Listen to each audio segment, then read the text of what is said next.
জি ভাই, তো ওই লোকটা রাসূলুল্লাহকে রাগাবার জন্য বলল, এটা তোমার বংশের দোষ, ধার নিয়ে ধার শোধ না করা। আল্লাহ পাকের নবী তখনও রাগ করলেন না, সুবহানাল্লাহ বলেন, তখনও নীরব। রাসূল আবার বললেন যে ভাই, আপনি মনে করে দেখুন আমি আপনার পয়সা দিয়েছি। সম্মানিত ভাইরা আমার, মনে রাখুন, ইহুদি কোনো কমই শিকার হয় না। ঠিক এমন একটা মুহূর্তে রাসূলুল্লাহর একজন সাহাবী এলেন, এসে বললেন, ইয়া রাসূলুল্লাহ, ইয়া হাবিবাল্লাহ, হুজুর, আমি সাক্ষী দিচ্ছি আপনি ইহুদির পয়সা দিয়েছেন। আর একটু মন খুলে বলেন।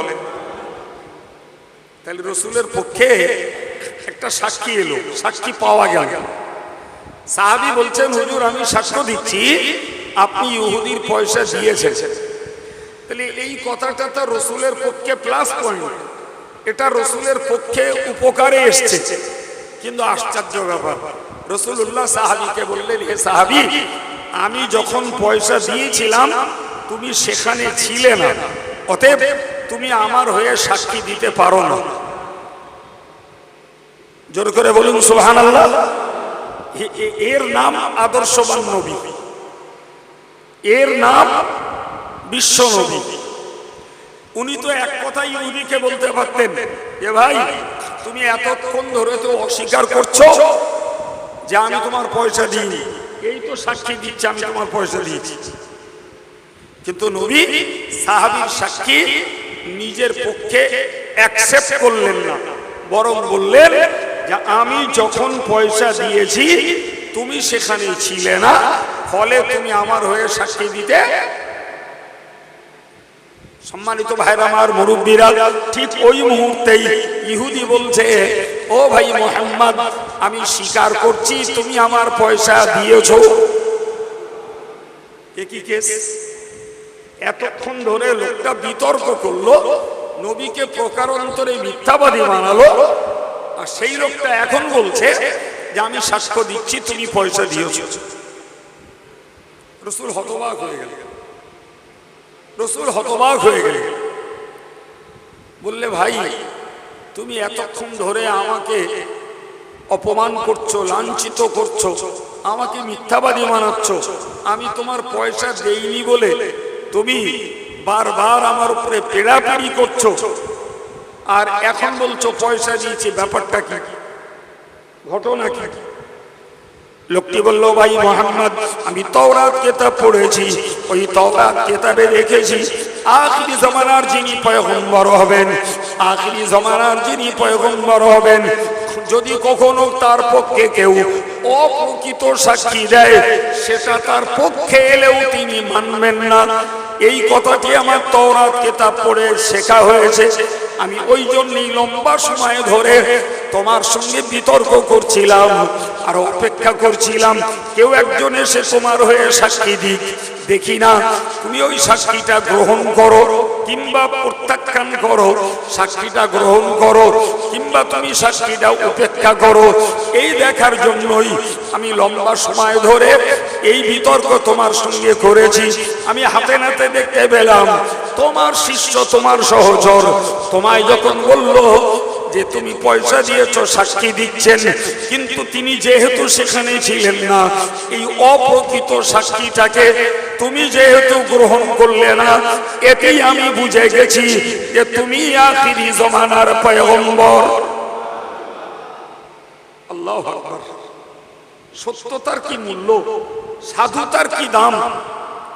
জি, নবীর এই আচরণটাতে হাতে নাতে ইহুদি বুঝে নিল, বুঝে নিয়ে বলল যে আমি যখন বুঝে গেছি যে তুমি সত্য নবী, সুতরাং আমাকে ঈমানের কলেমা পড়িয়ে দাও, আমি ইসলাম কবুল করে মুসলমান হব। রাসূলুল্লাহ তাকে কলেমা পড়িয়ে মুসলমান বানিয়ে নিলেন। এর পরের কথাটা আমার আজকের আলোচনার বিষয়। ভাই, এবার পাল্টা রাসূলুল্লাহ ওই সাহাবীকে জিজ্ঞাসা করলেন, বলেন, হে সাহাবী, তুমি বলো, সাক্ষী দিতে গেলে সরজমিনে হাজির থাকতে হয়। ভাই, কথা বোঝা গেছে? সাক্ষী দিতে গেলে ফিল্ডে থাকতে হয়, তাহলে পক্ষে বিপক্ষে যেটাই বলা হোক সেটাই আদালতে গ্রান্টেড হয়। কিন্তু আমরা যদি কেউ কোনো সরজমিনে ফিল্ডে কোনো ময়দানে ঘটনাস্থলে যদি না থাকি, তাহলে সে সাক্ষী গ্রহণযোগ্য নয়।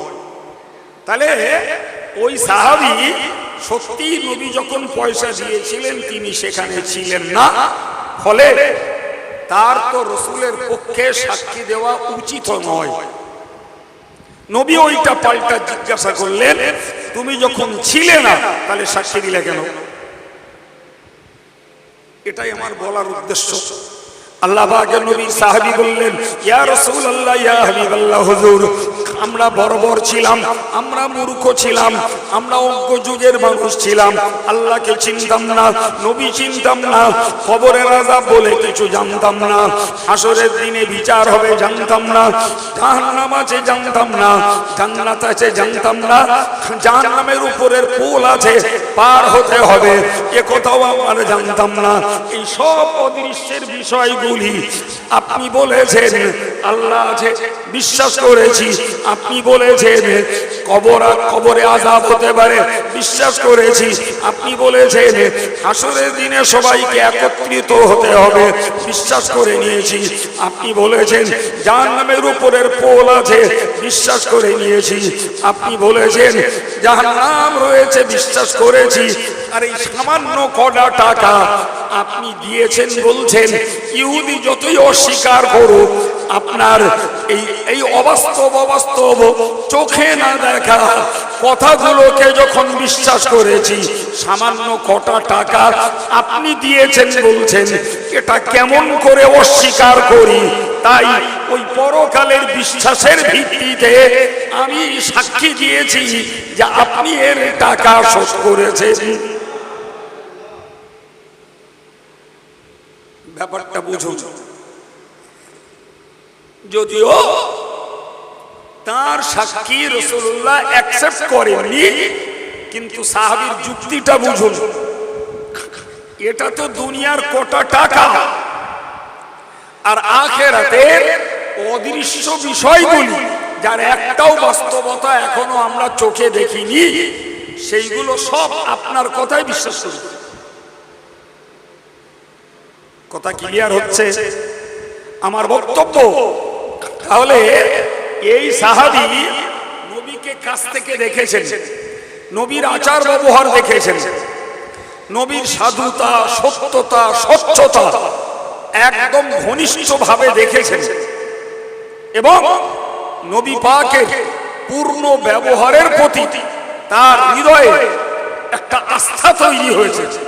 সেই আস্থার বিনিময়ে টাকা যখন দিয়েছেন, তিনি সেখানে না থাকলেও তার বিশ্বাস তৈরি হয়েছে নবী কখনো মিথ্যা কথা বলতে পারে না। অতএব নবী যখন টাকা দিয়েছেন বলছেন অবশ্যই টাকা দিয়েছে, মিথ্যা বলে তো ইহুদি বলছে। লেটেস্ট দেখা গেল সাহাবীর আন্দাজটাই সঠিক প্রমাণ হয়েছে, আর ইহুদি নিজে মুখেই তার এই চক্রের শিকার হলো যে আমি টাকা পেয়েও অস্বীকার করছিলাম, আপনার হয়ে কেউ সাক্ষী দিক, দেখি ওই সাক্ষীটাকে আপনি কি করেন। প্রিয় ভাই আমার, আমি আজকে ছেলেদেরকে, মেয়েদেরকে, মুসলিম কমিউনিটির প্রত্যেকটা মেম্বার, মুসলিম সমাজের প্রত্যেকটা মুসলিম সদস্যকে আজকে বাঁশবাড়ি মসজিদে এই নবী দিবস উদযাপনের মজলিস থেকে মাইকের মাধ্যমে এই বার্তাটা দিতে চাই।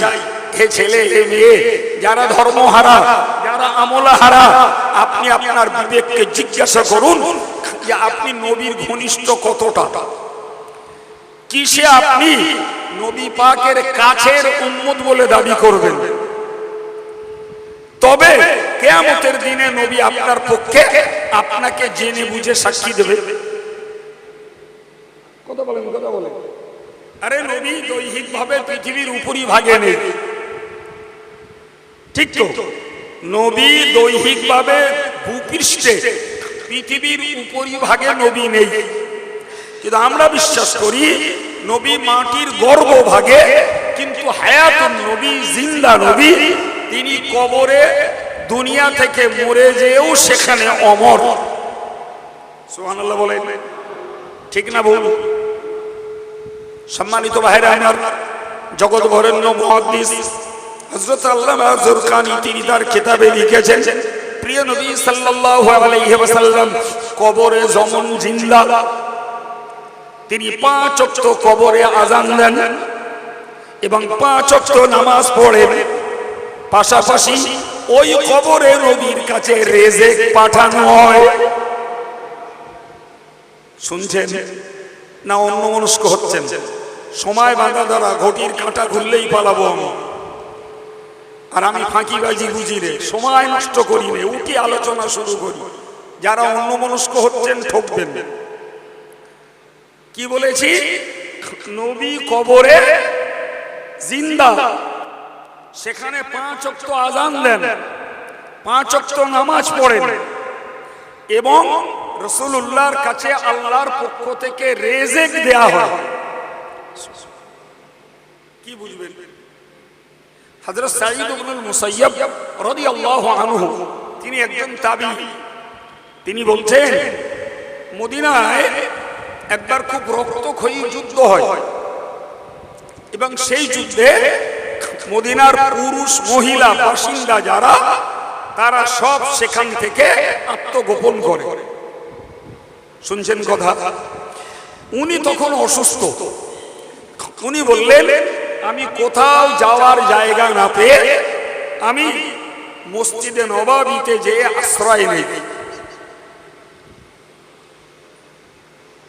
কিন্তু শত্রুপক্ষ জানে যে মদিনাতে নবীর সাহাবীরা আর কেউ নেই, সব যে যার মতন সাইডে আত্মগোপন করেছে। কিন্তু আমি যে মসজিদে নববীতে আত্মগোপন করেছি এই খবর শত্রুদের কাছে নেই।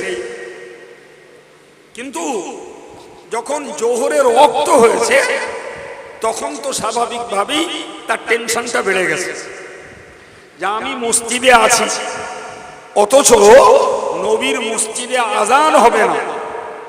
এইটা আমার বিবেক কোন রকমই মেনে নিতে রাজি নই।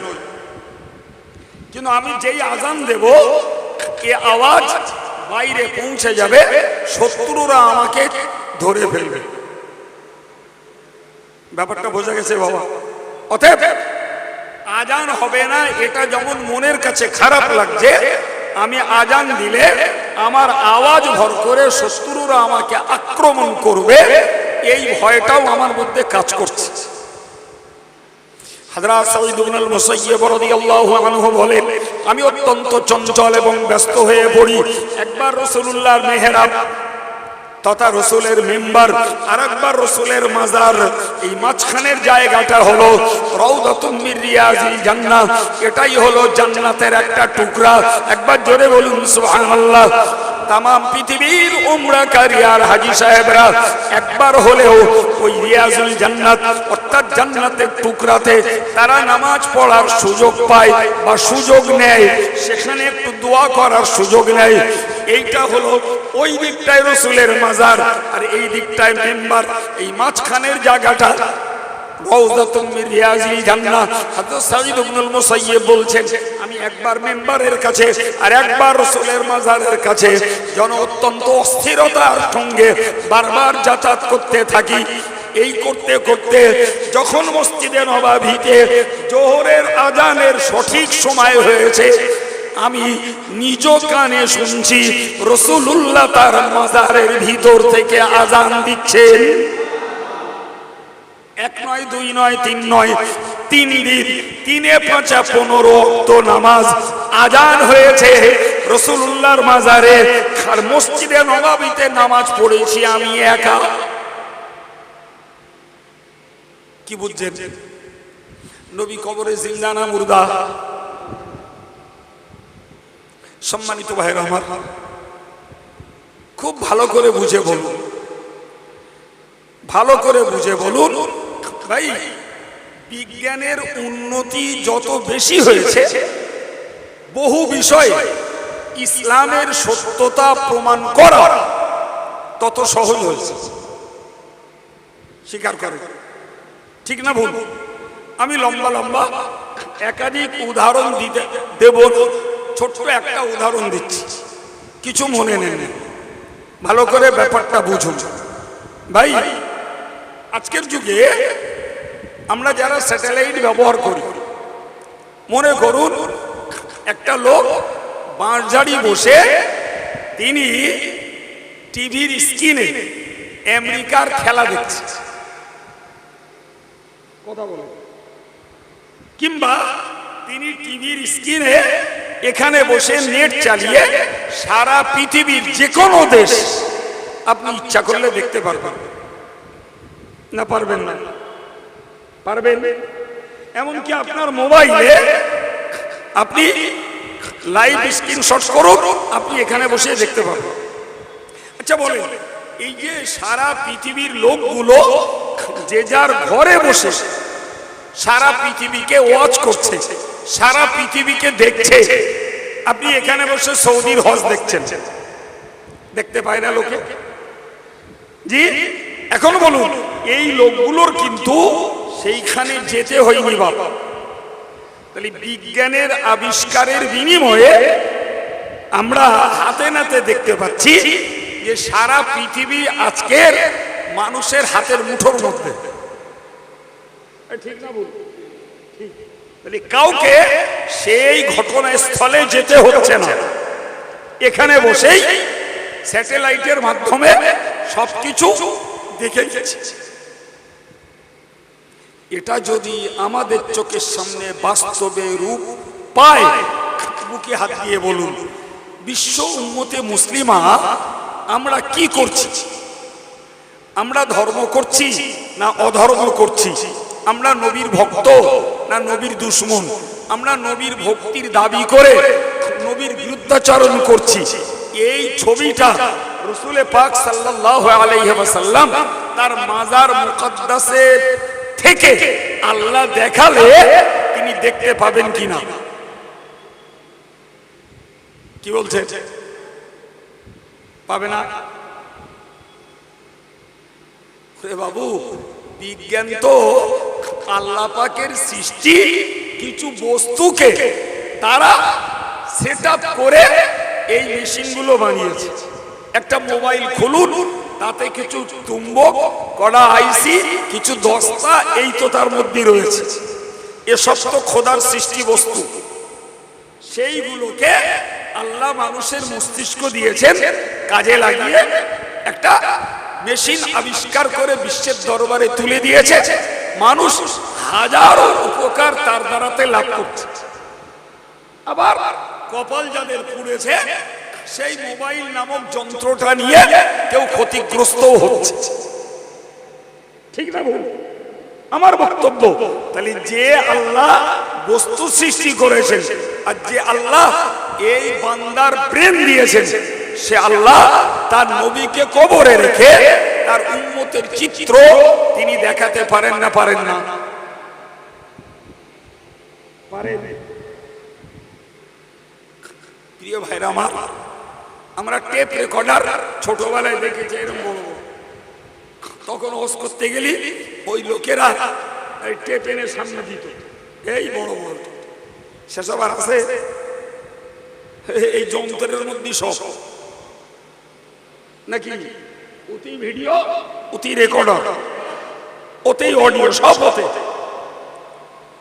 আপনি বলুন তো, তাই বিজ্ঞানকে কথা ধরতে, ছবি ধরতে ভাই যন্ত্রের মুখোমুখি হতে হয়েছে, যন্ত্রের শরণাপন্ন হতে হয়েছে না? ওই আমাদের এই হিউম্যান বডিটা, এই যে মানব দেহটা আল্লাহ বানিয়েছে, তা আমি সব অঙ্গের কথা বাদ দিয়ে খুব ছোট্ট করে আপনাকে বলছি। এটার নাম জিভ, এটার নাম পা, আর এটার নাম হাত। তিনটে অঙ্গ, জিভ, হাত, পা।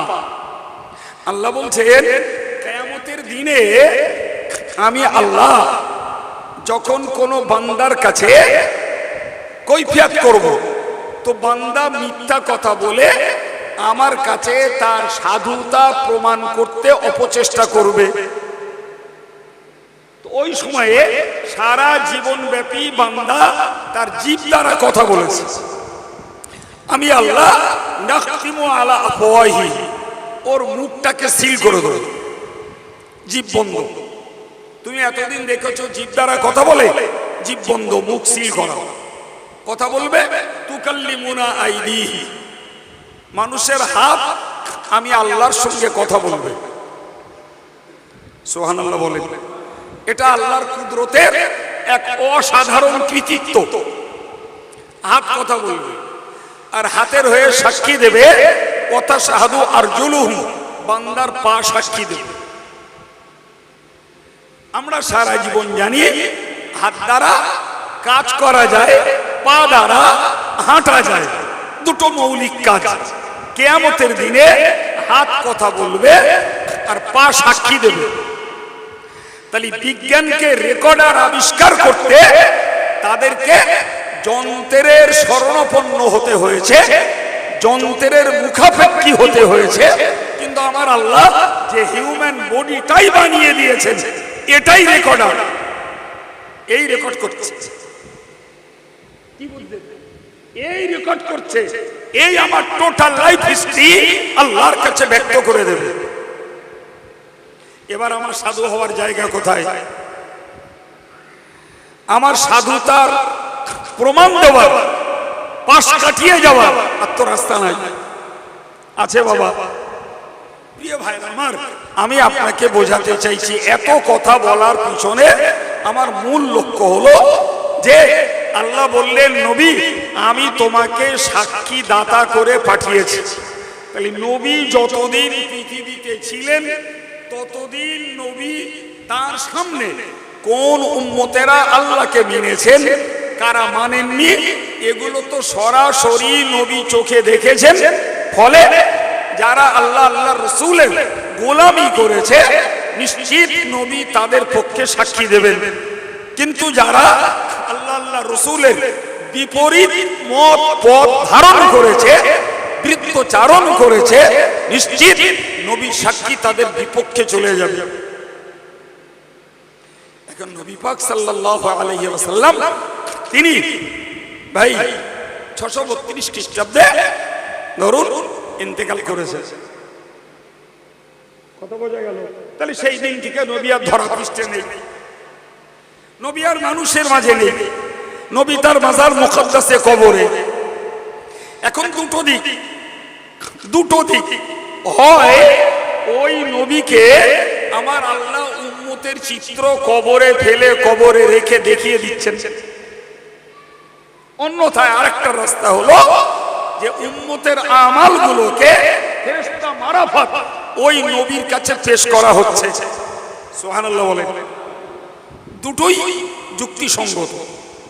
হয় ফেরেশতা মারফত আমাদের আমালগুলোকে নবীর কাছে হাজির করানো হচ্ছে, অথবা নবী পাক সাল্লাল্লাহু আলাইহি ওয়াসাল্লামকে আল্লাহ পাক সরাসরি উম্মতের চিত্র দেখাচ্ছেন।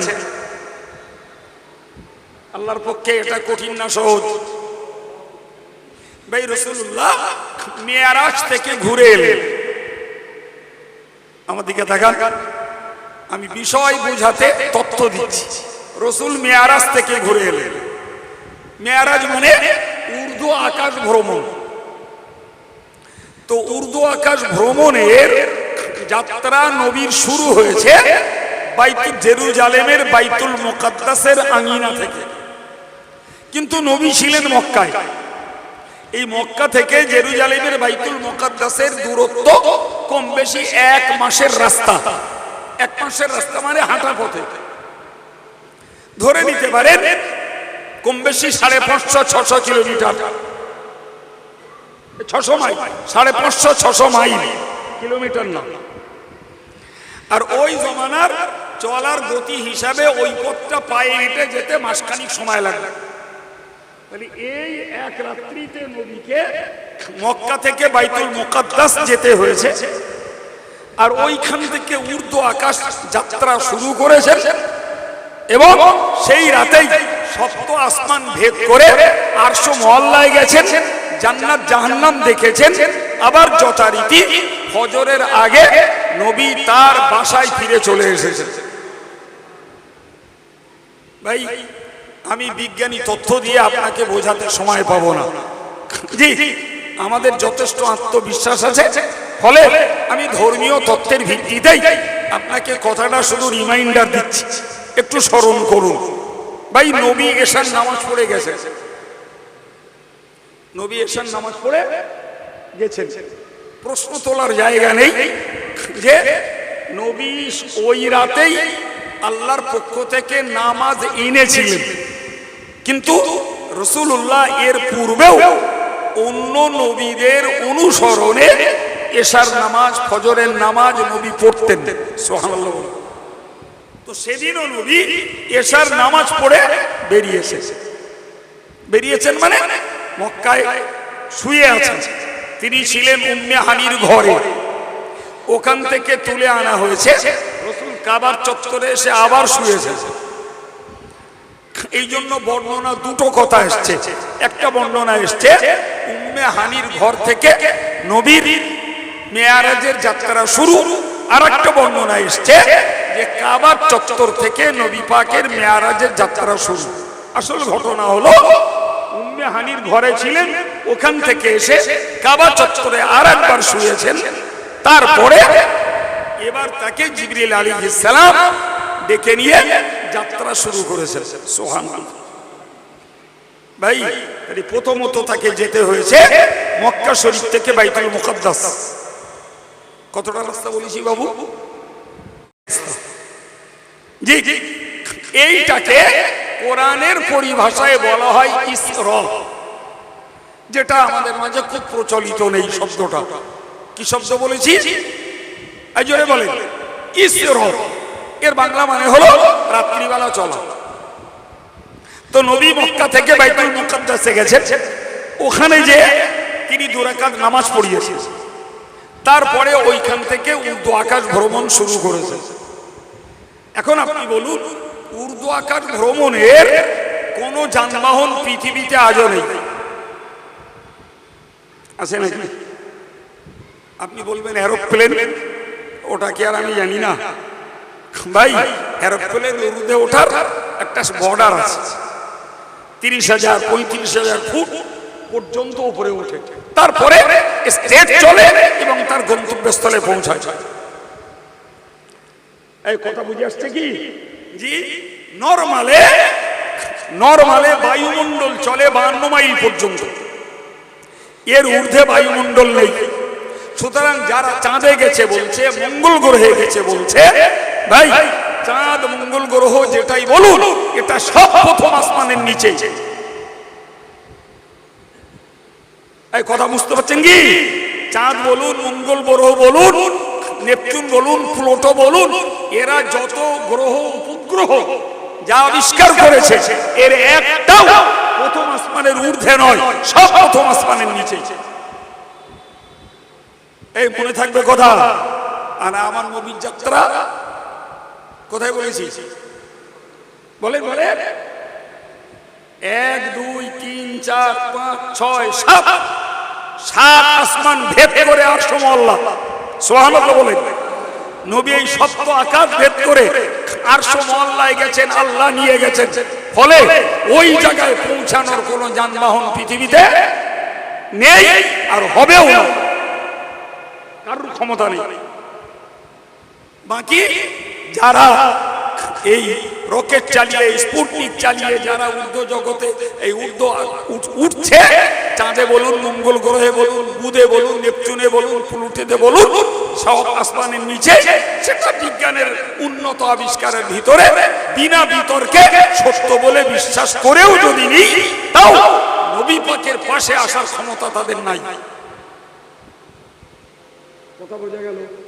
এখন আপনি বলুন যে উর্দু আকাশ ভ্রমণটা মানুষের কাছে স্বাভাবিকভাবে অযৌক্তিক এবং অবিশ্বাস্য। সম্মানিত ভাইরা আমার, প্যারে নবী সাল্লাল্লাহু আলাইহি ওয়াসাল্লাম এই ভ্রমণ শেষে ফিরে এসে নিজের চাচাতো বোন উম্মে হানি ইবনে আবি তালেবকে ডেকে বললেন, উঠে নাও, নামাজ পড়ে নাও। উনি নামাজ পড়ে নিলেন, রাসূলুল্লাহ নামাজ আদায় করে নিলেন। এবার উম্মে হানিকে বললেন, ওগো উম্মে হানি, আমি গত রাত্রিতে বাইতুল মুকাদ্দাসে গেছি, ওখান থেকে 7 আসমান ভ্রমণ করেছি, আল্লাহর আরশ মহল্লায় গেছি, আল্লাহ আমাকে জান্নাত জাহান্নামের চিত্র দেখিয়েছেন, আমি ফিরে এসে তোমায় ডাকলাম। ওগো উম্মে হানি, আমি এই মুহূর্তে কাবার চত্বরে যে এই কথাগুলো সব কুরাইশদের কাছে বলবো। উম্মে হানি একজন বিদুষী মহিলা, জি, তিনি জ্ঞানী মহিলা। তিনি বললেন, আপনি এই কথা বললে ওরা আপনাকে বাস্তবিক মিথ্যাবাদী বলবে। এই বলবে না, বলবে না, ওরা আপনাকে এতদিন পাগল বলেছে কিন্তু প্রমাণ করাতে পারিনি, কিন্তু আজকে ওরা অরিজিনালি পাগল আপনাকে প্রমাণ করিয়ে দেবে। কারণ ভাই ওই জমানায় এমন কোন যানবাহন ছিল না যে যানবাহনে এক রাতে বাইতুল মুকাদ্দাসে যাওয়া যায়, উপরে ওটা দূরে থাকে। কেন? ও জমানার যানবাহন উট, গাধা আর ঘোড়া। এই কথা বুঝতে পারছেন? আর এর সবকটার গতি উটের, ঘোড়ার একটু বেশি, কিন্তু চলবে কোথায়? বন্ধুর রাস্তা।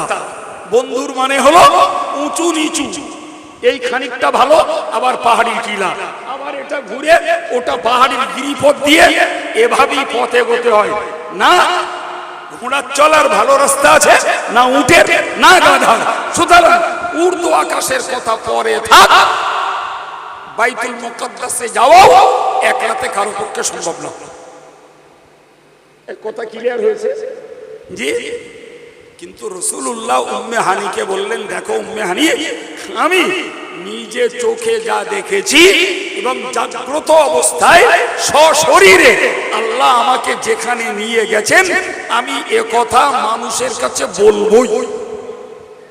আর একটু মন খুলে বলুন ভাই, মানুষ যা চোখে দেখে, কানে শোনার থেকে চোখে দেখলে পরে আত্মবিশ্বাস আরো দৃঢ় হয়।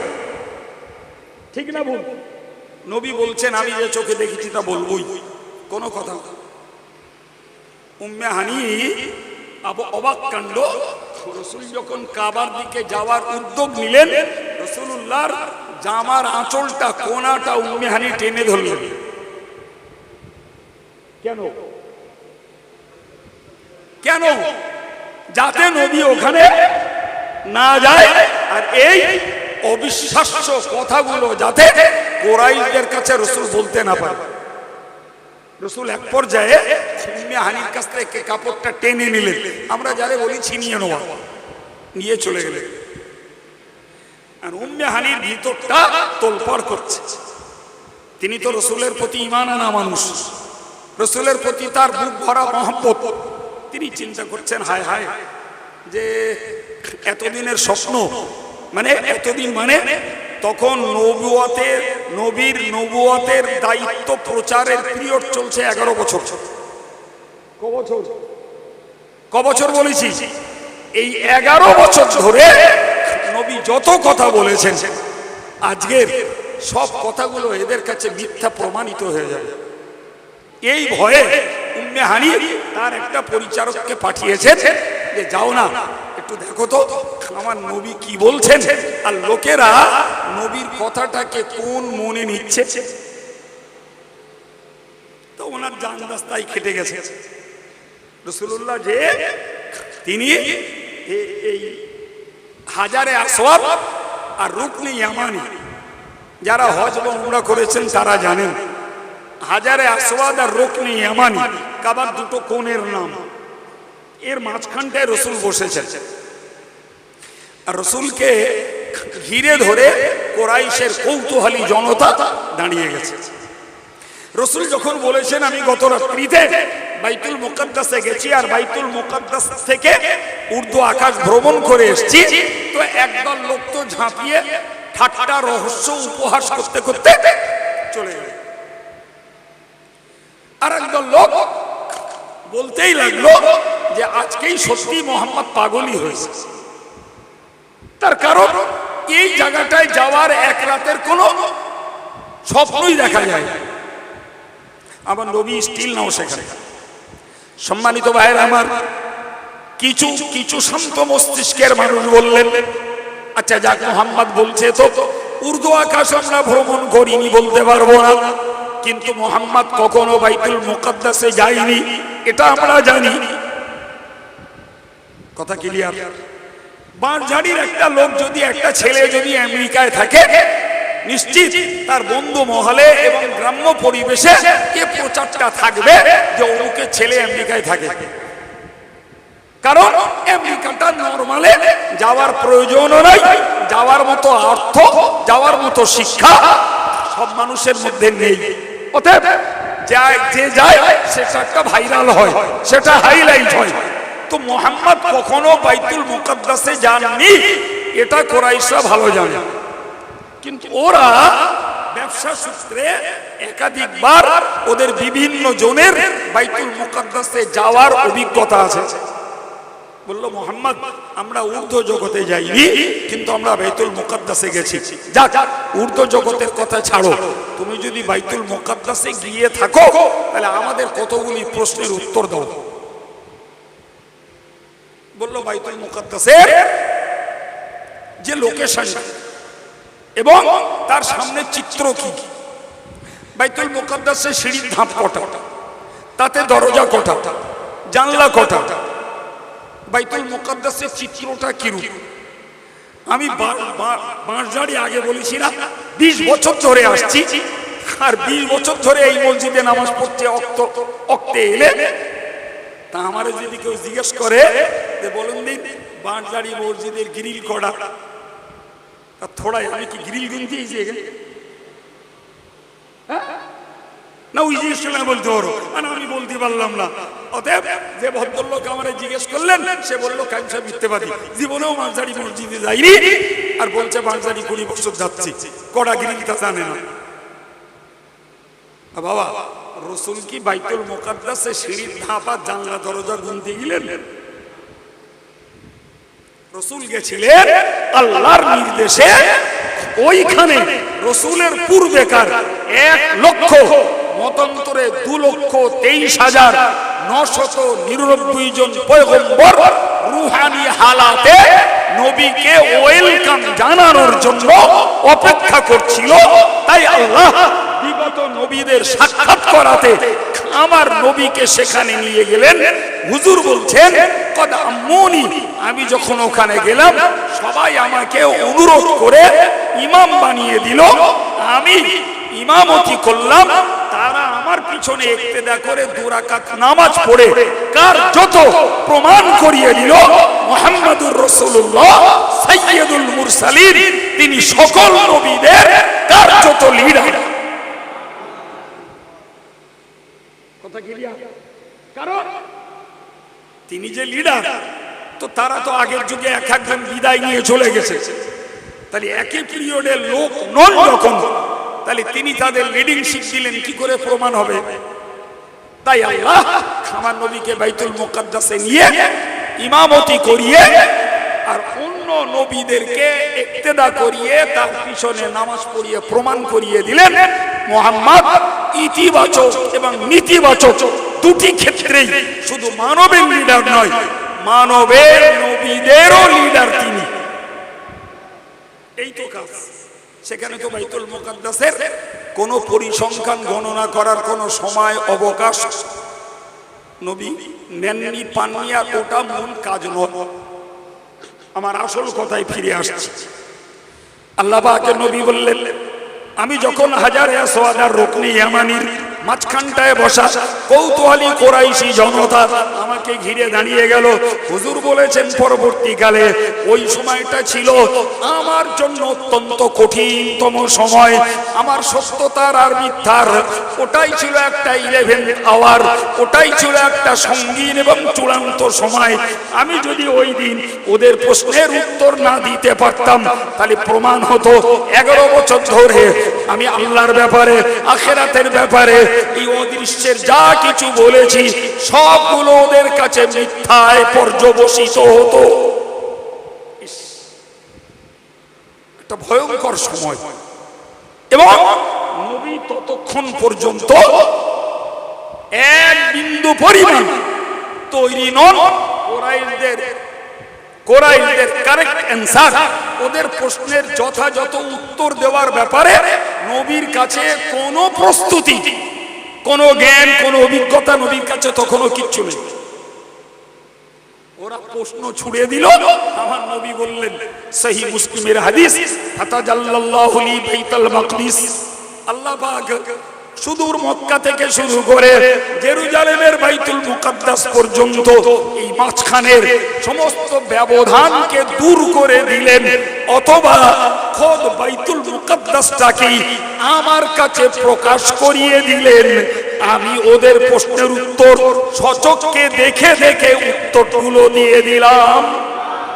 আর একটু মহব্বত করে, আমার আল্লাহর পক্ষে কি না সম্ভব? জি। আর নবী পাকের অলৌকিকত্বটা দুনিয়ার মানুষের ভাবনার ঊর্ধ্বে বাবা। এই কথা বোঝা গেল কি? আমি আবার আমার আলোচনায় ফিরছি যে নবী 63 বছর পৃথিবীতে ছিলেন, 23 বছরের নবুয়তি দায়িত্ব পালন করেছেন। ওই পিরিয়ড কারা নবীকে মেনেছেন, কারা মানেননি, এটা যেমন রাসূলুল্লাহ ফিজিক্যালি দৈহিক ভাবে তাদের মাঝে থেকে দেখেছেন। আজকে রাসূলুল্লাহ 632 খ্রিস্টাব্দ থেকে এই 2025 এই পর্যন্ত রাসূলুল্লাহ তার মাজার মুকাদ্দাসে আল্লাহ পাক এই উম্মতের চিত্র খুব সহজেই তাকে কবরে রেখে দেখাতে পারেন, অথবা ফেরেশতা মারফত উম্মতের আমালকে নবীর দরবারে পেশ করে আল্লাহ পাক নবীকে দেখিয়ে দিতে পারেন। এই বিশ্বাসটুকু আপনাদের হৃদয়ে বদ্ধমূল করার জন্য আমার আজকের আলোচনা।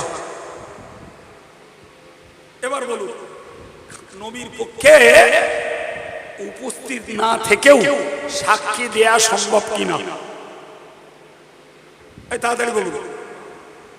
তাহলে নবীর পক্ষে আমাদের মাঝে উপস্থিত না থেকেও কিয়ামতের দিনে এই উম্মতের কারুর পক্ষে আর কারুর বিপক্ষে সাক্ষী দেওয়া, খবরদার জীবনে কখনো এই বিশ্বাসের দুর্বলতা আনবেন না। এক সূচের আগা পরিমাণ এই বিশ্বাসে যেন দুর্বলতা আমাদের মধ্যে না আসে।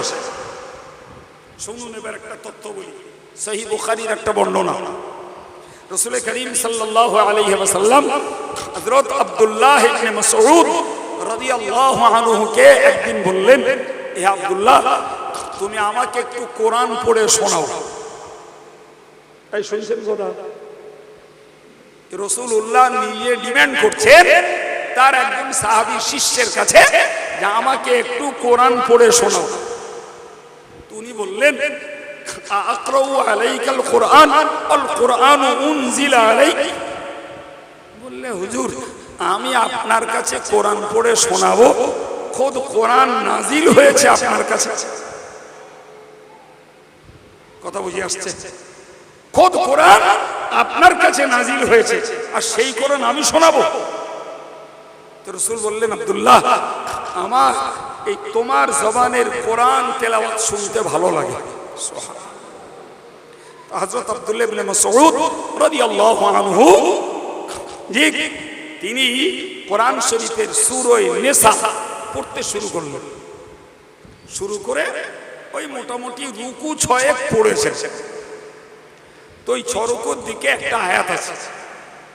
আয়াতটি হলো, ফাকাইফা ইযা জিনা মিন কুল্লি উম্মাতিন বিশাহীদিন ওয়া জিনা বিকা আলা হাউলাই শাহীদা। মানে কি? মানেটা বুঝুন। ফাকাইফা ইযা জিনা মিন কুল্লি উম্মাতিন বিশাহীদিন, কি হবে সেদিন যেদিন আমার কাছে প্রত্যেক উম্মতের পক্ষে আমি আল্লাহ সাক্ষী হাজির করব। তার মানে সকল উম্মতের নবীদের কাছ থেকে আল্লাহ উম্মতের ব্যাপারে সাক্ষী নেবেন। কথা ক্লিয়ার হয়েছে? প্রত্যেকটা নবীকে জিজ্ঞাসা করবেন যে আমি তোমাকে দ্বীনের দায়িত্ব দিয়ে পাঠিয়েছিলাম, তো আমার বান্দারা সেই প্রচারিত দ্বীনটাকে তারা অ্যাকসেপ্ট করেছে না রিফিউজ করেছে, তারা গ্রহণ করেছে না প্রত্যাখ্যান করেছে। নবী যদি সাক্ষী দেন যে আল্লাহ এরা ঈমানের দাওয়াতকে কবুল করে নিয়েছে, আলহামদুলিল্লাহ, তাদের পক্ষে নাজাত হবে। আর নবী যদি বলেন যে এরা ঈমানের দাওয়াতকে কবুল করেনি, তাহলে তাদের পক্ষে নাজাত দুঃসাধ্য হয়ে পড়বে। এই প্রত্যেকটা নবীর কাছ থেকে আল্লাহ সাক্ষী নেবেন। এই পর্যন্ত পরের অংশে বলা আছে ওয়াজিনা বিকা আলা হাউলাই শাহীদা, ও আমার নবী মুহাম্মদুর রাসূলুল্লাহ সাল্লাল্লাহু আলাইহি ওয়াসাল্লাম, আমি আল্লাহ পাক তোমাকেও এই কুরাইশের লোকেদের, এই মক্কাবাসীদের এবং তুমি যাদের সামনে আছো এদের ব্যাপারেও যেমন তোমার কাছ থেকে সাক্ষী নেব, এমনকি তোমার গোটা উম্মতের কাছে ব্যাপারে তোমার কাছ থেকে সাক্ষী নেব। কথা ক্লিয়ার? অন্য নবীদেরকে কমনলি বলেছেন যে সকল নবীদের কাছ থেকে তাদের উম্মতের ব্যাপারে সাক্ষী নেব, আর আমার নবীর ব্যাপারে একদম স্পেশাল আল্লাহ পাক নবীকে অ্যাড্রেস করে, নবীকে ইন্ডিকেট করে বললেন যে আমি তোমাকে এদের ব্যাপারে সাক্ষী নির্বাচন করব, তোমার কাছ থেকে সাক্ষী নেব। কথা বোঝা গেছে বাবা? হযরত আব্দুল্লাহ ইবনে মাসউদ বলছেন, আমি এই আয়াত পড়তে পড়তে নবীর দিকে তাকিয়ে দেখি নবীর দু চোখ দিয়ে পানি পড়ছে। আমি থমকে গেলাম যে কেন নবী কাঁদলেন, নবীর এই কান্নার কারণ কি? আল্লাহু আকবার। নবী করিম সাল্লাল্লাহু আলাইহি ওয়াসাল্লাম বোঝালেন এটাই যে আজকের যারা আমার উম্মত, আমি যখন এদের এগেনস্টে সাক্ষী দেব, এরা আমার উম্মত হওয়া সত্ত্বেও আমার বিপরীত সাক্ষীতে এদেরকে জাহান্নামী হতে হবে। এই বাবু কথা বুঝতে পারছেন কি? এদেরকে একটা ছোট্ট কথাই বুঝুন, সব কথা ছেড়ে দিয়ে। ভাই, বাপের একটা ছেলে চুরি করেছে, বাপের একটা ছেলে চুরি করেছে, গ্রামের আদালতে তার বিচার চলছে।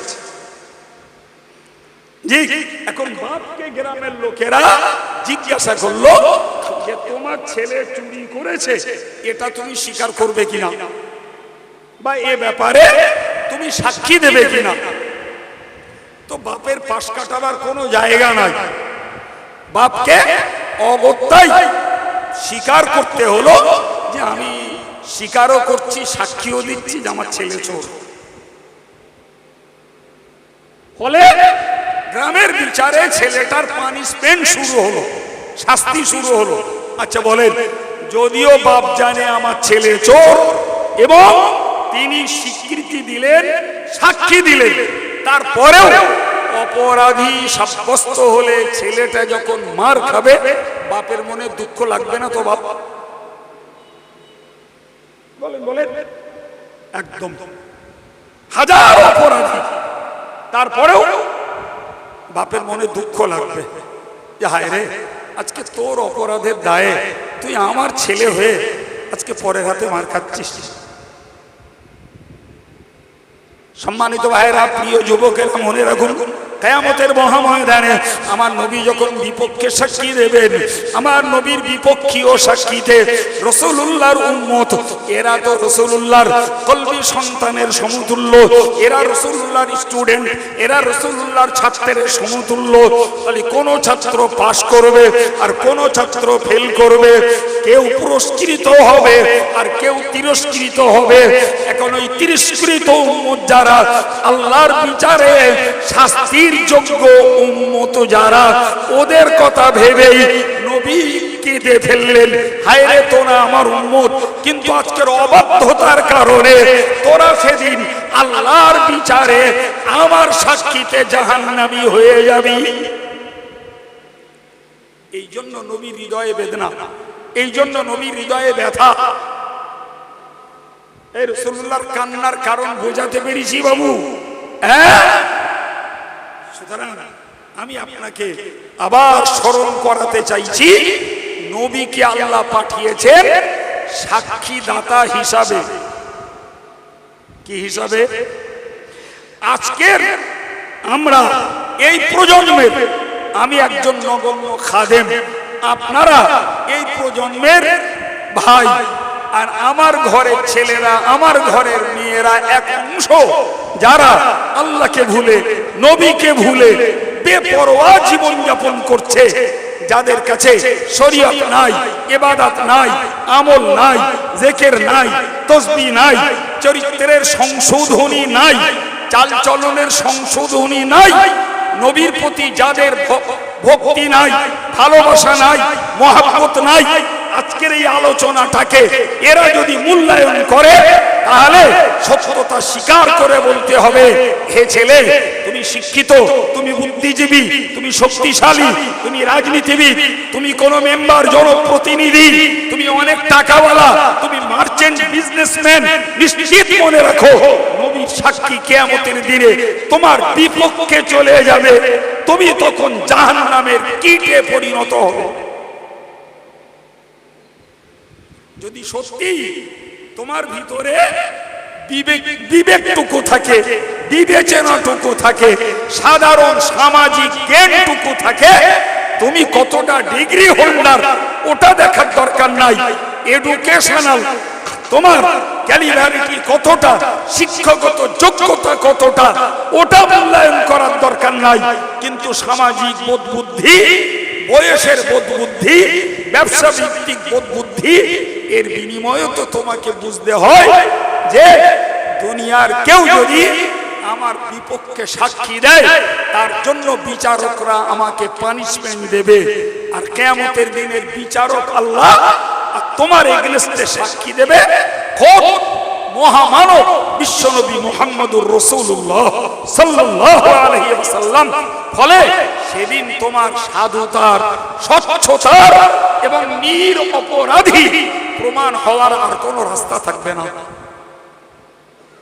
এতটুকু চেতনা বোধ যদি আসে, জি, তাহলে আমার ঘরের অ্যাডাল্ট ছেলে আর মেয়েরা, আশা করি এদের চলমান জীবন যাত্রায় একটু ব্রেক করে, একটু থামিয়ে, অন্তত এরা এদের জি লাইফ স্টাইলটাকে একটু চেঞ্জ করত, একটু পরিবর্তন করত, যে চলো আমরা একটু কোরআন শিখি, আমরা একটু নামাজ শিখি, আমরা একটু নবীর সুন্নাত শিখি, আমরা একটু দেখি যে নবী আমাদের জন্য কি করেছেন, কতটা কেঁদেছেন, কতটা দরদ দেখিয়েছেন, নবী আমাদের জন্য কতটা আত্মবলিদান, কতটা আত্মত্যাগ স্বীকার করেছেন, নবী আমাদের জন্য কতটা অত্যাচারিত, নিপীড়িত, লাঞ্ছিত হয়েছেন, নবী কতটা বিদ্রুপিত হয়েছেন, আর আমরা সেই নবী রেখে যাওয়া দিনটাকে নিয়ে, ধর্মটাকে নিয়ে আজকে কি আমদানি আর কি খেলানা করছি। এতটুকু যদি আমার ঘরের ছেলেরা, ধর্মহারা মেয়েরা, এরা যদি একটু ভাবতো, হয়তো আমাদের এই নবী দিবস উদযাপন করাটা তাদের জীবনের পরিবর্তনের একটা মাধ্যম হতো। প্রিয় ভাইরা আমার, আমি আপনাকে বলেছি যে কিয়ামতের দিনে নবী আমাদের এগেইনস্টে সাক্ষী দেবেন, আবার কারোর পক্ষেও সাক্ষী দেবেন, সরাসরি কোরআন থেকে তা প্রমাণিত। আপনাকে কি বলে আপনাকে বোঝাবো জানেন ভাই, কিয়ামতের দিনে প্রত্যেকটা নবীকে আল্লাহর কাছে কৈফিয়ত দিতে হবে যে আমি তোমাকে যে দায়িত্ব পালন করতে পাঠিয়েছিলাম, সেই দায়িত্ব তুমি পালন করেছো না করোনি। কিসের দায়িত্ব বাবু? যারা নবী তাদের দায়িত্ব ছিল কলেমা বা তাওহীদের প্রচারের দায়িত্ব। জি, এইটাকে কোরআনের পরিভাষায় বলা হয় ইসরা। যেটা আমাদের মাঝে খুব প্রচলিত নেই শব্দটা। কি শব্দ বলেছি? এই জোরে বলেন, ইসরা। এর বাংলা মানে হলো রাত্রিবেলা চলা। তো নবী মক্কা থেকে বাইতুল মুকাদ্দাসে গেছেন, ওখানে যে তিনি 2 রাকাত নামাজ পড়িয়েছেন, তারপরে ওইখান থেকে উর্দু আকাশ ভ্রমণ শুরু করেছেন। এখন আপনি বলুন, উর্দু আকাশ ভ্রমণের কোন যানবাহন পৃথিবীতে আজও নেই, আছে নাকি? আপনি বলবেন এরোপ্লেন, ওটা কি আর আমি জানি না? ভাই, এরোপ্লেন উর্দে ওঠার একটা বর্ডার আছে, 30,000 35,000 ফুট পর্যন্ত উপরে ওঠে, তারপরে স্ট্রেট চলে এবং তার গন্তব্যস্থলে পৌঁছায়। এই কথা বুঝে আসছে কি? জি, নরমালে বায়ুমণ্ডল চলে 52 মাইল পর্যন্ত, এর ঊর্ধ্বে বায়ুমণ্ডল নেই। সুতরাং যারা চাঁদে গেছে বলছে, মঙ্গল গ্রহে গেছে বলছে, ভাই চাঁদ মঙ্গল গ্রহ যেটাই বলুন, এটা সব প্রথম আসমানের নিচে। এই কথা বুঝতে পারছেন কি? চাঁদ বলুন, মঙ্গল গ্রহ বলুন, নেপচুন বলুন, প্লুটো বলুন, এরা যত গ্রহ উপগ্রহ যা আবিষ্কার করেছে, এর একটাও প্রথম আসমানের ঊর্ধ্বে নয়, সব প্রথম আসমানের নিচে। এই মনে থাকবে কথা। আর আমার নবীর যাত্রা কোথায় বলেছি? বলেন বলেন। 1 2 3 4 5 6 7 আসমান ভেদ করে 800 মহল্লা। সুবহানাল্লাহ বলেন। নবী এই সপ্ত আকাশ ভেদ করে 800 মহল্লায় গেছেন, আল্লাহ নিয়ে গেছেন। ফলে ওই জায়গায় পৌঁছানোর কোন যানবাহন পৃথিবীতে নেই, আর হবেও না, কারোর ক্ষমতা নেই। বাকি যারা এই রকেট চালিয়ে, স্পুটনিক চালিয়ে যারা ঊর্ধ্ব জগতে এই উঠছে, চাঁদে বলুন, মঙ্গল গ্রহে বলুন, বুধে বলুন, নেপচুনে বলুন, প্লুটোতে বলুন, সব আসমানের নিচে, সেটা বিজ্ঞানের উন্নত আবিষ্কারের ভিতরে বিনা বিতর্কে সত্য বলে বিশ্বাস করেও যদি নিই, তাও নবী পাকের পাশে আসার ক্ষমতা তাদের নাই। কথা বোঝা গেল? এখন আপনি বলুন যে উর্দু আকাশ ভ্রমণটা মানুষের কাছে স্বাভাবিকভাবে অযৌক্তিক এবং অবিশ্বাস্য। সম্মানিত ভাইরা আমার, প্যারে নবী সাল্লাল্লাহু আলাইহি ওয়াসাল্লাম এই ভ্রমণ শেষে ফিরে এসে নিজের চাচাতো বোন উম্মে হানি ইবনে আবি তালেবকে ডেকে বললেন, উঠে নাও, নামাজ পড়ে নাও। উনি নামাজ পড়ে নিলেন, রাসূলুল্লাহ নামাজ আদায় করে নিলেন। এবার উম্মে হানিকে বললেন, ওগো উম্মে হানি, আমি গত রাত্রিতে বাইতুল মুকাদ্দাসে গেছি, ওখান থেকে 7 আসমান ভ্রমণ করেছি, আল্লাহর আরশ মহল্লায় গেছি, আল্লাহ আমাকে জান্নাত জাহান্নামের চিত্র দেখিয়েছেন, আমি ফিরে এসে তোমায় ডাকলাম। ওগো উম্মে হানি, আমি এই মুহূর্তে কাবার চত্বরে যে এই কথাগুলো সব কুরাইশদের কাছে বলবো। উম্মে হানি একজন বিদুষী মহিলা, জি, তিনি জ্ঞানী মহিলা। তিনি বললেন, আপনি এই কথা বললে ওরা আপনাকে বাস্তবিক মিথ্যাবাদী বলবে। এই বলবে না, বলবে না। ওরা আপনাকে এতদিন পাগল বলেছে, কিন্তু প্রমাণ করাতে পারিনি, কিন্তু আজকে ওরা অরিজিনালি পাগল আপনাকে প্রমাণ করিয়ে দেবে। কারণ ভাই ওই জমানায় এমন কোন যানবাহন ছিল না যে যানবাহনে এক রাতে বাইতুল মুকাদ্দাসে যাওয়া যায়, উপরে ওটা দূরে থাকে। কেন? ও জমানার যানবাহন উট, গাধা আর ঘোড়া। এই কথা বুঝতে পারছেন? আর এর সবকটার গতি উটের, ঘোড়ার একটু বেশি, কিন্তু চলবে কোথায়? বন্ধুর রাস্তা। বন্ধুর মানে হলো উঁচু নিচু, এই খানিকটা ভালো, আবার পাহাড়ি টিলা, আবার এটা ঘুরে ওটা পাহাড়ির গিরিপথ দিয়ে, এভাবেই পথে এগোতে হয়। না ঘোড়ার চলার ভালো রাস্তা আছে, না উটের, না গাধা। সুতরাং উর্দু আকাশের কথা পরে থাক, বাইতুল মুকাদ্দাসে যাওয়াও এক রাতে কারো পক্ষে সম্ভব না। কথা ক্লিয়ার হয়েছে? জি, কিন্তু রাসূলুল্লাহ উম্মে হানিকে বললেন, দেখো উম্মে হানি, আমি নিজে চোখে যা দেখেছি এবং জাগ্রত অবস্থায় সশরীরে আল্লাহ আমাকে যেখানে নিয়ে গেছেন, আমি এ কথা মানুষের কাছে বলবই। আর একটু মন খুলে বলুন ভাই, মানুষ যা চোখে দেখে, কানে শোনার থেকে চোখে দেখলে পরে আত্মবিশ্বাস আরো দৃঢ় হয়, ঠিক না বল? নবী বলছেন আমি যে চোখে দেখেছি তা বলবই, কোনো কথা। উম্মে হানি অবাক কাণ্ড, রাসূল যখন কাবার দিকে যাওয়ার উদ্যোগ নিলেন, রাসূলুল্লাহর জামার আঁচলটা কোনাটা উম্মে হানি টেনে ধরলেন। কেন? কেন? যাতে নবী ওখানে না যায়, আর এই অবিশ্বাস্য কথাগুলো যাতে কুরাইশদের কাছে রাসূল বলতে না পারে। রাসূল এক পর্যায়ে উম্মে হানির কাছ থেকে কাপড়টা টেনে নিলেন, আমরা যারে বলি ছিনিয়ে নেওয়া, নিয়ে চলে গেলেন। আর উম্মে হানির ভিতরটা তোলপাড় করছে। তিনি তো রাসূলের প্রতি ঈমান আনা মানুষ, রাসূলের প্রতি তার বুক ভরা মহব্বত। তিনি চিন্তা করছেন, হায় হায়, যে এতদিনের স্বপ্ন, মানে এতদিন মানে তখন নবীর নবুয়তের দায়িত্ব প্রচারের পিরিয়ড চলছে 11 বছর। ক বছর বলেছি? এই 11 বছর ধরে নবী যত কথা বলেছেন, আজকের সব কথাগুলো এদের কাছে মিথ্যা প্রমাণিত হয়ে যাবে। এই ভয়ে উম্মে হানি তার একটা পরিচারককে পাঠিয়েছে যে যাও না, একটু দেখো তো আমার নবী কি বলছেন, আর লোকেরা নবীর কথাটাকে কোন মনে নিচ্ছে।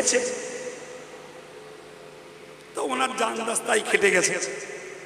রাসূলুল্লাহ যে তিনি এই হাজারে আসওয়াদ আর রুকনে ইয়ামানি, যারা হজ এবং উমরা করেছেন তারা জানেন, হাজারে আসওয়াদ আর রুকনে ইয়ামানি কাবার দুটো কোণের নাম।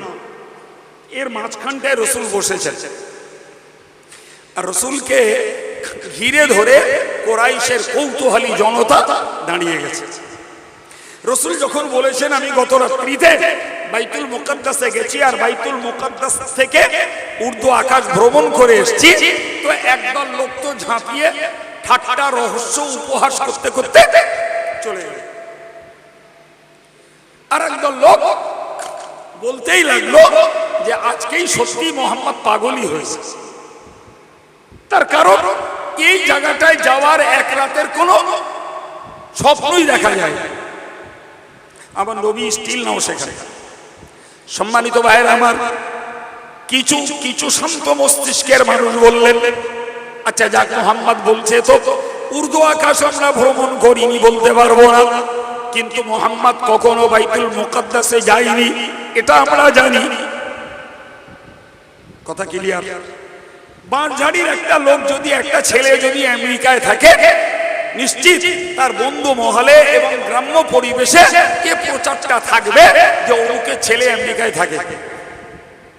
কারণ আমেরিকাটা নরমালে যাওয়ার প্রয়োজনও নাই, যাওয়ার মতো অর্থ, যাওয়ার মতো শিক্ষা সব মানুষের মধ্যে নেই।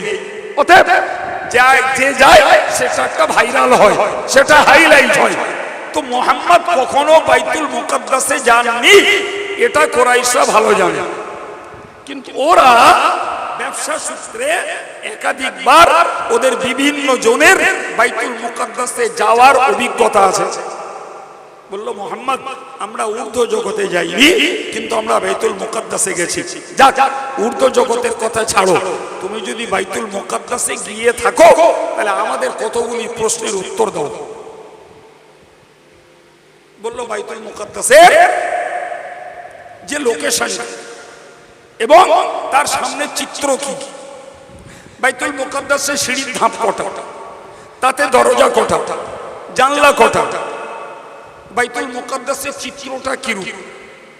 আমি বাঁশঝাড়ি আগে বলেছি না, 20 বছর ধরে আসছি, আর 20 বছর ধরে এই মসজিদে নামাজ পড়তে অক্তে এলে তা আমার যদি কেউ জিজ্ঞেস করে যে বলুন দিন বাঁশঝাড়ি মসজিদের গ্রিল কটা, তা থোড়াই আমি কি গ্রিল গুনতেছি এখানে? না ওই জিনিসটা বলতে পারো, আমি বলতে পারলাম না। অতএব যে ভদ্রলোক আমারে জিজ্ঞেস করলেন সে বললো কাঞ্চা মিথ্যেবাদী, জীবনেও মানসারি মসজিদে যাইনি, আর বলছে মানসারি 20 বছর যাচ্ছি, কড়া গিরিলটা জানে না। বাবা, রসুল কি বাইতুল মুকাদ্দাসে সিঁড়ির ধাপা জানলা দরজা গুনতে গেলেন? রসুল গেছিলেন আল্লাহর নির্দেশে। ওইখানে রসুলের পূর্বেকার 1,00,000 মতান্তরে 2,23,999 জন পয়গম্বর রুহানি হালাতে নবীকে ওয়েলকাম জানানোর জন্য অপেক্ষা করছিল। তাই আল্লাহ বিগত নবীদের সাক্ষাৎ করাতে আমার নবীকে সেখানে নিয়ে গেলেন। হুজুর বলছেন কদ আম্মুনি, আমি যখন ওখানে গেলাম সবাই আমাকে অনুরোধ করে ইমাম বানিয়ে দিল, আমি ইমামতি করলাম। তারা আমার পিছনে ইক্তেদা করে 2 রাকাত নামাজ পড়ে কার যত প্রমাণ করিয়ে দিল মুহাম্মাদুর রাসূলুল্লাহ সাইয়্যিদুল মুরসালিন, তিনি সকল নবীদের কার যত লিডার। কথা ক্লিয়ার? কারণ তিনি যে লিডার, তো তারা তো আগের যুগে এক একজন বিদায় নিয়ে চলে গেছে, তাহলে একই পিরিয়ডের লোক নন যখন, তাহলে তিনি তাদের লিডিংশিপ দিলেন কি করে প্রমাণ হবে? তাই আল্লাহ আমার নবীকে বাইতুল মুকাদ্দাসে নিয়ে ইমামতি করিয়ে আর অন্য নবীদেরকে ইক্তেদা করিয়ে তার পিছনে নামাজ পড়িয়ে প্রমাণ করিয়ে দিলেন মুহাম্মদ ইতিবাচক এবং নীতিবাচক দুটি ক্ষেত্রেই শুধু মানবের লিডার নয়, মানবের নবীদেরও লিডার তিনি। এই তো কাজ। সেখানে তো বাইতুল মুকাদ্দাসের কোনো পরিসংখ্যান গণনা করার কোনো সময় অবকাশ নবী নেননি, পাননি, আর ওটা মূল কাজ নয়। আমার আসল কথায় ফিরে আসছে। আল্লাহ পাকের নবী বললেন, আমি যখন হাজারে আসওয়াদার রুকনে ইয়ামানির মাঝখানটায় বসা কৌতূহলী কুরাইশি জনতা আমাকে ঘিরে দাঁড়িয়ে গেল। হুজুর বলেছেন পরবর্তীকালে ওই সময়টা ছিল আমার জন্য অত্যন্ত কঠিনতম সময়। আমার সত্যতার আর মিথ্যার ওটাই ছিল একটা 11th আওয়ার, ওটাই ছিল একটা সঙ্গীন এবং চূড়ান্ত সময়। আমি যদি ওই দিন ওদের প্রশ্নের উত্তর না দিতে পারতাম তাহলে প্রমাণ হতো 11 বছর ধরে আমি আল্লাহর ব্যাপারে, আখিরাতের ব্যাপারে, এই অদৃশ্যের যা কিছু বলেছি সবগুলো ওদের কাছে মিথ্যায় পর্যবসিত হতো। একটা ভয়ঙ্কর সময়। এবং নবী ততক্ষণ পর্যন্ত এক বিন্দু পরিমাণ তৈরি নন কোরাইশদের কারেক্ট অ্যান্সার, ওদের প্রশ্নের যথাযথ উত্তর দেওয়ার ব্যাপারে নবীর কাছে কোনো প্রস্তুতি, কোনো জ্ঞান, কোনো অভিজ্ঞতা নবীর কাছে তখনও কিচ্ছু নেই। ওরা প্রশ্ন ছুড়ে দিল, আমার নবী বললেন, সহিহ মুসলিমের হাদিস, ফাতাজাল্লাল্লাহু লি বাইতুল মাকদিস, আল্লাহ পাক সুদূর মক্কা থেকে শুরু করে জেরুজালেমের বাইতুল মুকাদ্দাস পর্যন্ত এই মাঝখানের সমস্ত ব্যবধানকে দূর করে দিলেন, অথবা খোদ বাইতুল মুকাদ্দাসটাকে আমার কাছে প্রকাশ করিয়ে দিলেন। আমি ওদের প্রশ্নের উত্তর সচক্ষে দেখে দেখে উত্তরগুলো দিয়ে দিলাম। আর একটু মহব্বত করে, আমার আল্লাহর পক্ষে কি না সম্ভব? জি। আর নবী পাকের অলৌকিকত্বটা দুনিয়ার মানুষের ভাবনার ঊর্ধ্বে। বাবা, এই কথা বোঝা গেল কি? আমি আবার আলোচনায় ফিরছি যে নবী 63 বছর পৃথিবীতে ছিলেন, 23 বছরের নবুয়তি দায়িত্ব পালন করেছেন। ওই পিরিয়ড কারা নবীকে মেনেছেন, কারা মানেননি, এটা যেমন রাসূলুল্লাহ ফিজিক্যালি দৈহিক ভাবে তাদের মাঝে থেকে দেখেছেন। আজকে রাসূলুল্লাহ 632 খ্রিস্টাব্দ থেকে এই 2025 এই পর্যন্ত রাসূলুল্লাহ তার মাজার মুকাদ্দাসে আল্লাহ পাক এই উম্মতের চিত্র খুব সহজেই তাকে কবরে রেখে দেখাতে পারেন। অথবা ফেরেশতা মারফত উম্মতের আমালকে নবীর দরবারে পেশ করে আল্লাহ পাক নবীকে দেখিয়ে দিতে পারেন। এই বিশ্বাসটুকু আপনাদের হৃদয়ে বদ্ধমূল করার জন্য আমার আজকের আলোচনা। এবার বলুন, নবীর পক্ষে উপস্থিত না থেকেও সাক্ষী দেয়া সম্ভব কিনা? তাড়াতাড়ি বলুন। তাহলে নবীর পক্ষে আমাদের মাঝে উপস্থিত না থেকেও কিয়ামতের দিনে এই উম্মতের কারুর পক্ষে আর কারুর বিপক্ষে সাক্ষী দেওয়া খবরদার, জীবনে কখনো এই বিশ্বাসের দুর্বলতা আনবেন না। এক সূচের আগা পরিমাণ এই বিশ্বাসে যেন দুর্বলতা আমাদের মধ্যে না আসে। শুনুন, এবার একটা তথ্য বলি। সহিহ বুখারীর একটা বর্ণনা, রাসূল করিম সাল্লাল্লাহু আলাইহি ওয়াসাল্লাম হযরত আব্দুল্লাহ ইবনে মাসউদ রাদিয়াল্লাহু আনহু কে একদিন বললেন, হে আব্দুল্লাহ, তুমি আমাকে একটু কোরআন পড়ে শোনাও। এই শুনছেন কথা? রাসূলুল্লাহ নিজে ডিমান্ড করছেন তার একজন সাহাবী শিষ্যের কাছে যে আমাকে একটু কোরআন পড়ে শোনাও। উনি বললেন, আকরাউ আলাইকাল কুরআন আল কুরআনু উনজিলা আলাইক। বললে, হুজুর, আমি আপনার কাছে কোরআন পড়ে শোনাবো? খোদ কোরআন নাজিল হয়েছে আপনার কাছে। কথা বুঝে আসছে? খোদ কোরআন আপনার কাছে নাজিল হয়েছে, আর সেই কোরআন আমি শোনাবো? তো রাসূল বললেন, আব্দুল্লাহ, আমার এই তোমার জবানের কোরআন তেলাওয়াত শুনতে ভালো লাগে। হযরত আব্দুল্লাহ ইবনে মাসউদ রাদিয়াল্লাহু আনহু জি তিনি কোরআন শরীফের সূরা নিসা পড়তে শুরু করলেন। শুরু করে ওই মোটামুটি রুকু 6 পড়েছেন। তো ওই 6 রুকুর দিকে একটা আয়াত আছে। আয়াতটি হলো, ফাকাইফা ইযা জিনা মিন কুল্লি উম্মাতিন বিশাহীদিন ওয়া জিনা বিকা আলা হাউলাই শাহীদা। মানে কি? মানেটা বুঝুন। ফাকাইফা ইযা জিনা মিন কুল্লি উম্মাতিন বিশাহীদিন, কি হবে সেদিন যেদিন আমার কাছে প্রত্যেক উম্মতের পক্ষে আমি আল্লাহ সাক্ষী হাজির করব। তার মানে সকল উম্মতের নবীদের কাছ থেকে আল্লাহ উম্মতের ব্যাপারে সাক্ষী নেবেন। কথা ক্লিয়ার হয়েছে?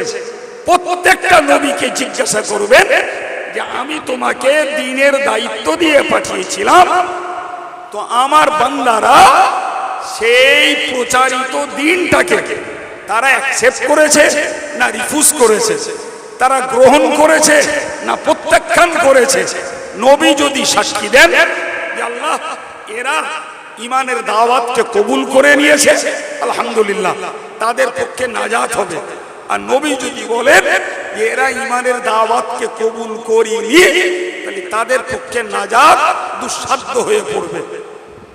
এই প্রত্যেকটা নবীর কাছ থেকে আল্লাহ সাক্ষী নেবেন। এই পর্যন্ত পরের অংশে বলা আছে, ওয়াজিনা বিকা আলা হাউলাই শাহীদা, ও আমার নবী মুহাম্মদুর রাসূলুল্লাহ সাল্লাল্লাহু আলাইহি ওয়াসাল্লাম, আমি আল্লাহ পাক তোমাকেও এই কুরাইশের লোকেদের, এই মক্কাবাসীদের এবং তুমি যাদের সামনে আছো এদের ব্যাপারেও যেমন তোমার কাছ থেকে সাক্ষী নেব, এমনকি তোমার গোটা উম্মতের কাছে ব্যাপারে তোমার কাছ থেকে সাক্ষী নেব। কথা ক্লিয়ার?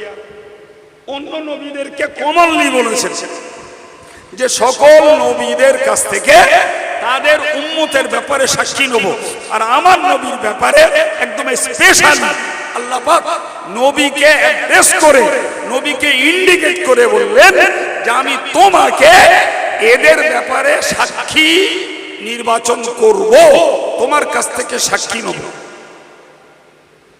কথা বোঝা গেছে বাবা? হযরত আব্দুল্লাহ ইবনে মাসউদ বলছেন, আমি এই আয়াত পড়তে পড়তে নবীর দিকে তাকিয়ে দেখি নবীর দু চোখ দিয়ে পানি পড়ছে। আমি থমকে গেলাম যে কেন নবী কাঁদলেন, নবীর এই কান্নার কারণ কি? আল্লাহু আকবার। নবী করিম সাল্লাল্লাহু আলাইহি ওয়াসাল্লাম বোঝালেন এটাই যে আজকের যারা আমার উম্মত, আমি যখন এদের এগেনস্টে সাক্ষী দেব, এরা আমার উম্মত হওয়া সত্ত্বেও আমার বিপরীত সাক্ষীতে এদেরকে জাহান্নামী হতে হবে। এই বাবু কথা বুঝতে পারছেন কি? এদেরকে একটা ছোট্ট কথাই বুঝুন, সব কথা ছেড়ে দিয়ে। ভাই, বাপের একটা ছেলে চুরি করেছে, বাপের একটা ছেলে চুরি করেছে, গ্রামের আদালতে তার বিচার চলছে। জি, এখন বাপকে গ্রামের লোকেরা জিজ্ঞাসা করলো যে তোমার ছেলে চুরি করেছে, এটা তুমি স্বীকার করবে কিনা, বা এ ব্যাপারে তুমি সাক্ষী দেবে কিনা? তো বাপের পাশ কাটাবার কোনো জায়গা নাই, বাপকে অগত্যাই স্বীকার করতে হলো যে আমি স্বীকারও করছি, সাক্ষীও দিচ্ছি যে আমার ছেলে চোর। ফলে গ্রামের বিচারে ছেলেটার পানিশমেন্ট শুরু হলো, শাস্তি শুরু হলো। আচ্ছা বলেন, যদিও বাপ জানে আমার ছেলে চোর এবং তিনি স্বীকৃতি দিলেন, সাক্ষী দিলেন, তারপরেও অপরাধী সাব্যস্ত হলে ছেলেটা যখন মার খাবে, বাপের মনে দুঃখ লাগবে না তো? বাপ বলেন বলেন, একদম। হাজার অপরাধী, তারপরেও বাপের মনে দুঃখ লাগবে যে হায় রে, আজকে তোর অপরাধের দায়ে তুই আমার ছেলে হয়ে আজকে পরের হাতে মার খাচ্ছিস।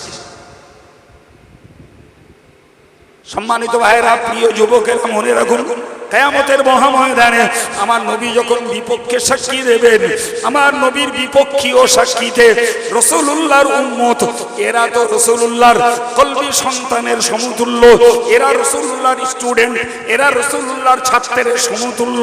তাহলে কোন ছাত্র পাস করবে আর কোন ছাত্র ফেল করবে, কেউ পুরস্কৃত হবে আর কেউ তিরস্কৃত হবে। এখন ওই তিরস্কৃত উম্মত যারা, আল্লাহর বিচারে শাস্তির যোগ্য উম্মত যারা, ওদের কথা ভেবেই নবী কেঁদে ফেললেন, হায় রে তোরা আমার উম্মত, কিন্তু আজকের অবাধ্যতার কারণে তোরা সেদিন আল্লাহর বিচারে আমার সাক্ষীতে জাহান্নামী হয়ে যাবি।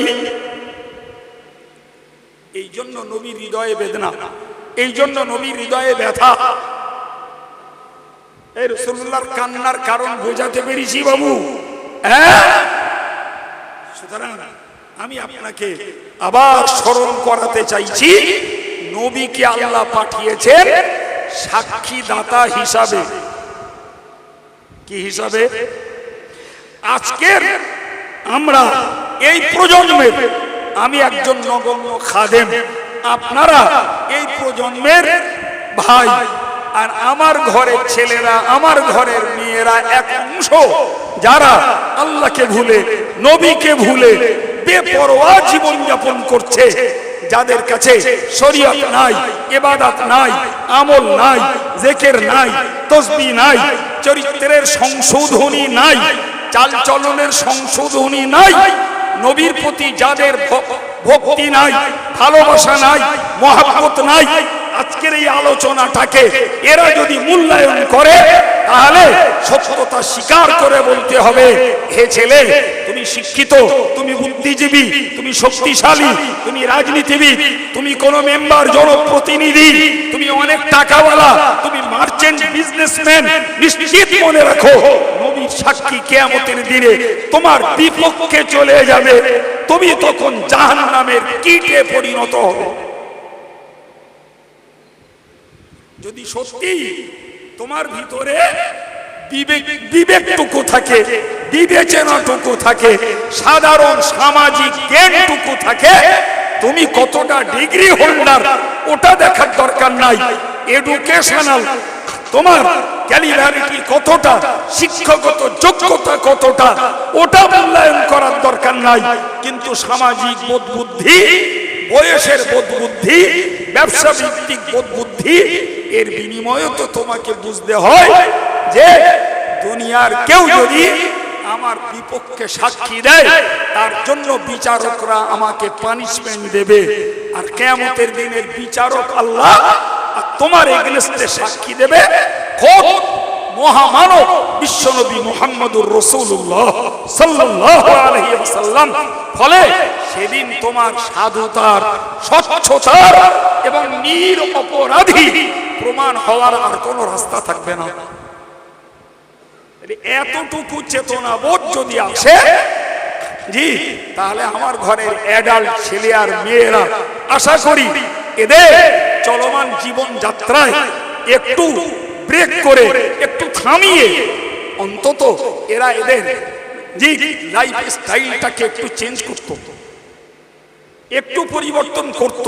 যে চলো আমরা একটু কোরআন শিখি, আমরা একটু নামাজ শিখি, আমরা একটু নবীর সুন্নাত শিখি, আমরা একটু দেখি যে নবী আমাদের জন্য কি করেছেন, কতটা কেঁদেছেন, কতটা দরদ দেখিয়েছেন, নবী আমাদের জন্য কতটা আত্মবলিদান, কতটা আত্মত্যাগ স্বীকার করেছেন, নবী আমাদের জন্য কতটা অত্যাচারিত, নিপীড়িত, লাঞ্ছিত হয়েছেন, নবী কতটা বিদ্রুপিত হয়েছেন। আর আমরা সেই নবী রেখে যাওয়া দিনটাকে নিয়ে, ধর্মটাকে নিয়ে আজকে কি আমদানি আর কি খেলানা করছি। এতটুকু যদি আমার ঘরের ছেলেরা, ধর্মহারা মেয়েরা এরা যদি একটু ভাবতো, হয়তো আমাদের এই নবী দিবস উদযাপন করাটা তাদের জীবনের পরিবর্তনের একটা মাধ্যম হতো। প্রিয় ভাইরা আমার, আমি আপনাকে বলেছি যে কিয়ামতের দিনে নবী আমাদের এগেইনস্টে সাক্ষী দেবেন,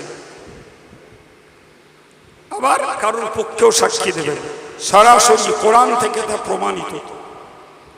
আপনাকে কি বলে আপনাকে বোঝাবো জানেন ভাই, কিয়ামতের দিনে প্রত্যেকটা নবীকে আল্লাহর কাছে কৈফিয়ত দিতে হবে যে আমি তোমাকে যে দায়িত্ব পালন করতে পাঠিয়েছিলাম সেই দায়িত্ব তুমি পালন করেছো না করোনি। কিসের দায়িত্ব বাবু? যারা নবী তাদের দায়িত্ব ছিল কলেমা বা তাওহীদের প্রচারের দায়িত্ব।